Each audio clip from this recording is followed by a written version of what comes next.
जय जिजाऊ, जय शिवराय, जय शंभूराजे.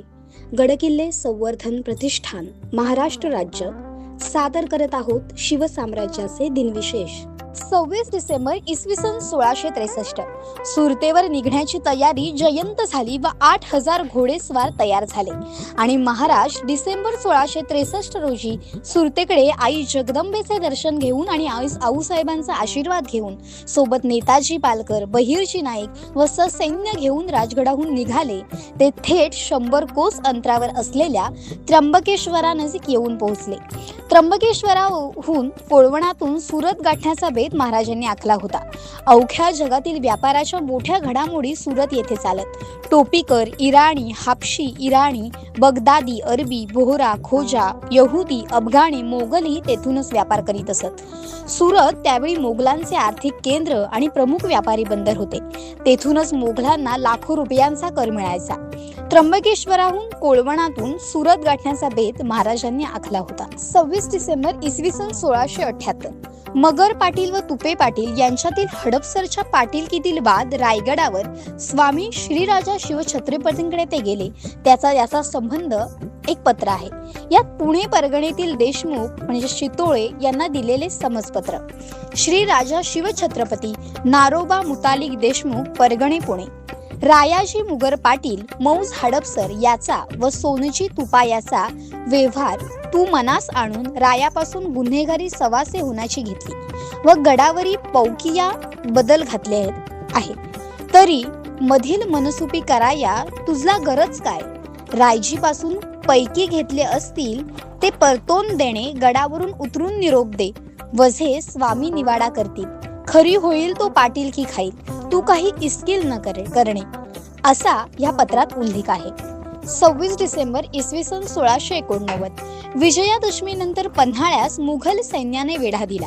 तेव्हा राजाराम महाराजांनी सरदार मंडळींशी विचार करून शंकराजी नारायण सचिवाकडे कोरीगडा भोवतालचा भाग सोपविला. बाकीचा भाग रामचंद्र पंतांकडे दिला. तसेच महाराष्ट्रातील स्वराज्याचा कारभार रामचंद्र पंतांकडे सोपविला. संताजी, धनाजी व शंकराजी आणि पायदळ व घोडदळ ही रामचंद्र पंतांच्या हवाली केली आणि राजाराम महाराजांनी 26 डिसेंबर 1689 रोजी पन्हाळगड सोडला. मुघलांचा किल्ल्यास वेढा पडलेला होता म्हणून राजाराम महाराज आणि त्यांच्याबरोबर असलेल्या मंडळींना मोठ्या हुशारीने मुघलांना चकवून जावे लागले. 26 डिसेंबर इसवी सन 1697 मराठ्यांच्या इतिहासातील एक दुर्लक्षित राजा छत्रपती राजाराम महाराज 26 डिसेंबर 1697 रोजी जिंजीच्या वेढ्यातून बाहेर पडल्यानंतर महाराज व इतर 20 मावळे बुरखा घालून शिर्क्यांच्या महिलांच्या पालखीत बसले व गणोजीच्या तळावर आले. त्यानंतर दुसऱ्या दिवशी शिर्क्यांनी शिकारीचा मामला सांगून आपल्या काही मावळ्यांबरोबर महाराज, येसाजी दाभाडे हे व इतर पुरुषात शिकारीचा वेश परिधान करून छावणीतून ते बाहेर काढले. मार्गात जलदगतीने मार्गक्रमण करत असताना येसाजी दाभाडेंचा प्रवासातील दगदग सहन न होऊन मृत्यू झाला. शिर्क्यांनी महाराजांना पुढे रणीच्या किल्ल्याच्या आसमंतात लपून असलेल्या धनाजी जाधव यांच्या फौजेकडे सुपूर्द केले व मागाहून गिरजोजी यादव राजस्त्रियांना घेऊन आला. या सर्व मावल्यात जुल्फिकार खानाची गुप्त समनती होती. तरीही या प्रकरणात गणोजी शिर्के या छावणीत अटक झाली होती. वेल्लोर, कोपळ, भुदरगड असा परतीचा प्रवास करत राजकुटुंब सोबत महाराज 22 फेब्रुवारी 1698 रोजी विशाळगडावर पोहोचले. जिंजीवरून निघताना सुरक्षिततेसाठी महाराजांनी खंडू बल्लाळ याच्या मार्फत जिंजीच्या वेढ्यातील गणोजी शिर्के याच दाभोळच्या वतनाबद्दल आपल्याकडे वळविले. 26 डिसेंबर इसवी सन 1735 Derby messrs John Spencer and Henry Krapp ह्या कंपनीचे हे जहाज ईस्ट इंडिया कंपनीने भाडे तत्वावर घेतलेले. ह्या जहाजाचा कॅप्टन होता अब्राहम अँसेल्म.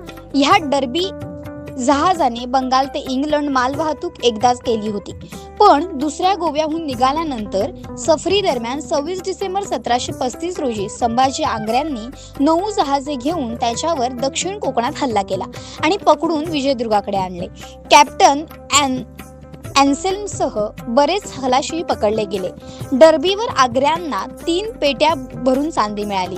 सोबत चांदीचे 32,000 स्पॅनिश डॉलर्सही मिळाले. मालाची किंमत सुमारे 20 लाख होती. विचार करून पहा की 1730 मध्ये फक्त सुमारे 16,000 रुपयात पुण्यात शनिवारवाडा बांधून झाला होता. म्हणजे त्या काळी 20 लाख रुपयांची किंमत काय असेल.